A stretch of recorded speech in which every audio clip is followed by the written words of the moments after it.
Assalaamu calaykum waraxmatullaahi wabarakaatuh. Waa anigoo ah Mustafa Cabdilaahi Cabdi. Maanta waxaan idin soo diyaariyay walaal qodobo haddii aad naftaada ku dabaqdo guul weyn oo hor leh aad ka gaari karto, noloshaadana in badan ku caawin doona. Casharada ay ku barayso noloshu waa madarasada ugu weyn iyo macalinka ugu wanaagsan ee wax laga barto. Qodobadan aynu ku soo qaadan doono mowduucaana waa daraasad laga diyaariyay odayaal waaweyn oo su'aalo la weydiiyay jawaabahoogii. Haynu gudagalna haddaba mowduucaana.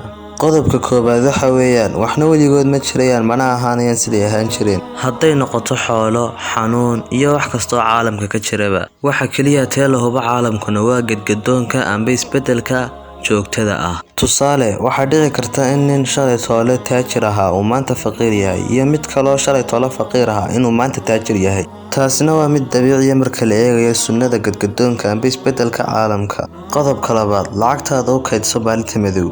oo haddii aad haysato maanta lacag, ha wada isticmaalin giddigeega mar keliyaata, waayo waxaa laga yaabaa in beri toole ay duruufuhu isbedelaan oo aad weydo wax allaaliyo waxaad wax ku iibsataba. qodobka saddexaadna waxa weeyaan waqtigani waa mid tegaya, mustaqbalkuna hadduu gacantaada ku jiraa ee waa kolba saad uga faa'iidaysato oo ninkii yaraantiisii wax bartay hadda waxaa laga yaabaa inuu yahay professor PhD sita amba engineer amba doctor, halka ninkii kale aan waxba baran isagu uu maanta darawal amba xamaal uu yahay.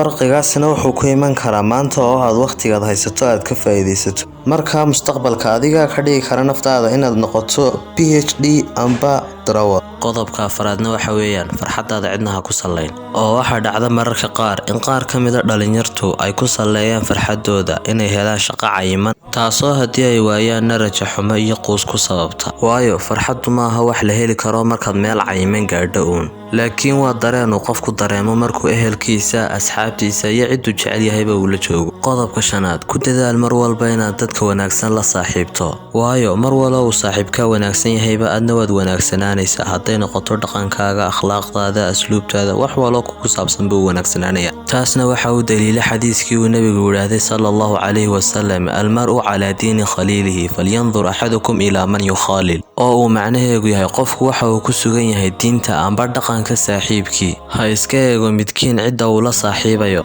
qodobka lixaadna waxa weeyaan baro sida loo yidhaahdo iyo goorta la yidhaahdo maya, waayo adigoo hawl haya hadduu intuu qof ku yimaado uu ku idhaahdo hebelow madi qaban hawsha ood ku odhan kari weydo maya, hawshaadii baad dayacaysaa. markaa adigoo hawl hayay hawl uu qof kale kuu dirsaday ha uga tegin, laakiin marka aad taada dhammaysato waad caawin kartaa qofkaas haddaad doontid. qodobka toddobaad, ha ku dayacin waqtigaaga inaad u caddayso dadka waxaad doonaysid, waayo dadku ma dhegaystaan waxaan ahayn waxay doonayaan. qodobka sideedaad, lacagta laguma iibsado farxad. marka aad tahay qof dhalinyaro ah oo bad qaba, noloshiisii kalena ay sugayso, waxaad u malaynaysaa inay xooluhu yihiin wax kasta, balse waxaa dhaba inaanay xooluhu kuu goynayn farxad. waxa ay kuu goynayaan waxa weeyaan gaadhi, guri, murqo waaweyn iyo wax kastoo aad ku raaxaysan kartaba.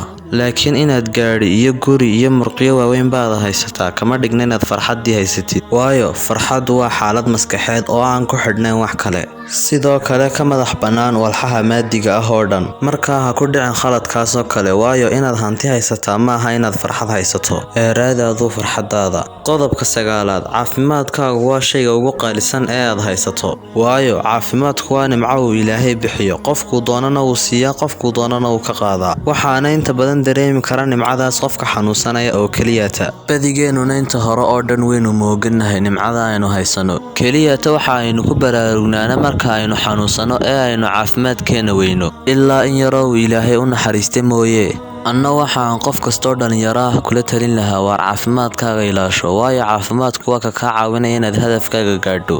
qodobka tobanaadna waxa weeyaan dhis riyadaada, haddii kale qof ayaa ku shaqaalaysiin doona si aad u dhisto riyadiisa. bilowga shaqadaada waa muhiim inaad shaqo hesho si aad u barato qaabka shaqada iyo sida loo shaqeeyaba, laakiin haddaad doonto inaad ka socnaato dadka, waxaa kugu waajiba inaad dhisto qaabkaaga khaaska ah sida aad u dhisto shaqadaada kuu khaaska ah adiga. waxa kalood ogsoonaata inaanu jirin mid ka mid ah dadka guulaystay oo ahaa shaqaale islamarkaana sugayay bil kasta markay dhammaato inuu qaato mushaharkiisa. nolosha. Qodobka 11aadna waxa weeyaan ogsoonow inaanu weli waqti ka tagin si aad u bilowdo wax cusub. Marka ay dadku dacayiman gaadhaan waxa ay ku fikiraan talow miyaan sidaas sameeyo berigii, imika ayay gaadhay waqtigii aad joojin lahayd fikirka xun. Isla markaana aad ogaatay inaanu weli cumrigu ka tagin si aad u bilowdo wax cusub. Xasuusnow inuu Colonel Sanders uu aasaasay hudheelada KFC ee caanka ah isagoo 65 jir ah. Qodobka 12aad ha ka baqanin inaad ku dhacdo khaladaad, waayo waxa lagu taliyaa khaladaadka hababka ugu wanaagsan ee wax lagu barto. Haddii aad maanta khaldanto adigoo hawlwaday lagama yaabo inuu isla khaladkaas mar labaad kugu soo noqdo. Waxa kalood ogsoonaata in baqashada aad ka baqanayso inaad guuldaraysato ama khaladaad ku dhacda ay yihiin caqabadaha ugu waaweyn ee ka hortaagan inaad guulaysato.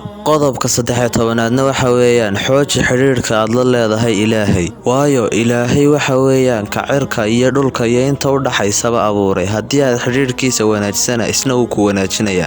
haddaba barnaamijkeena caawa xaggaasina ku joojin doonaa tan iyo intaynu barnaamij dambe ku kulmi doonana waxaan idinkaga tegayaa assalaamu calaykum waraxmatullaahi wabarakaatuh.